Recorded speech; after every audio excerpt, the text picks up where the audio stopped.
Dear friends of Edward, Gordon, Henry and Thomas, thank you for your kind letters. Here is the new book for which you asked.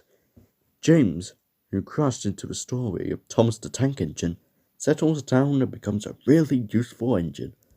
We are nationalised now, but the same engines still work the region. I am glad too to tell you that the Fat Director, who understands our friends' ways, is still in charge, but is now the Fat Controller.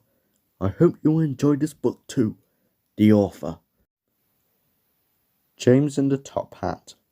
James was a new engine who lived at a station at the other end of the line. He had 2 small wheels in front and 6 driving wheels behind.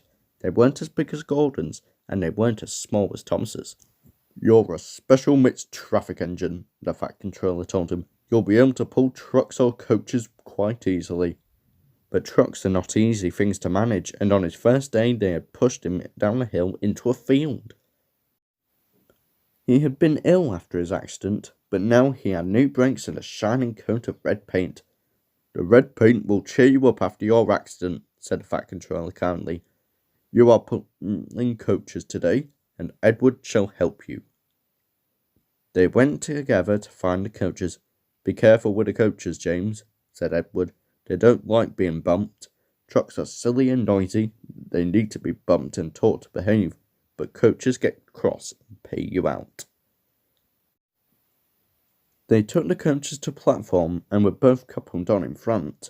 The Fat Controller, the station master, and some little boys all came to admire James's shining rods and red paint. James was pleased.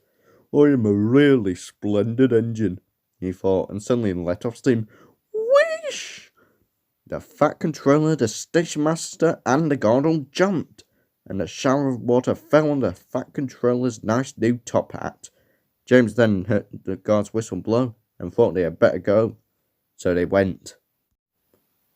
Go on, he puffed to Edward. Don't push, puffed Edward, for he did not like starting quickly. Don't go so fast, grumbled the coaches, but James did not listen. He wanted to run away before the Fat Controller could call him back. He didn't even want to stop at the first station. Edward tried hard to stop, but the 2 coaches in front were beyond the platform before they stopped, and they had to go back and let the passengers out.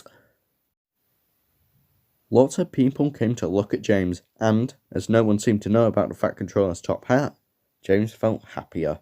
Presently, they came to the junction where Thomas was waiting with his 2 coaches. Hello, James, said Thomas kindly. Feeling better? That's right. Ah, that's my guard's whistle. I must go. Sorry, I can't stop. I don't know what the Fat Controller would do without me to run this branch line. And he puffed off importantly with his 2 coaches into a tunnel. Leaving the junction, they passed the field where James had had his accident. The fence was mended, and the cows were back again. James whistled, but they paid no attention. They clattered through Edward's station yard and started to climb the hill beyond. It's ever so steep, puffed James. I've done it before, puffed Edward. It's steep, but we'll do it. The 2 engines puffed together as they pulled the train up the long hill. They both rested at the next station. Edward told James how Gordon had stuck on the hill and he had had to push him up. James laughed so much that he got hiccups and surprised an old lady in a black bonnet. She dropped all her parcels and 3 porters. The station master and the guard had to run after her, picking them up. James was quiet in the shed that night. He had enjoyed his day, but he was a little afraid of what the Fat Controller would say about his top hat.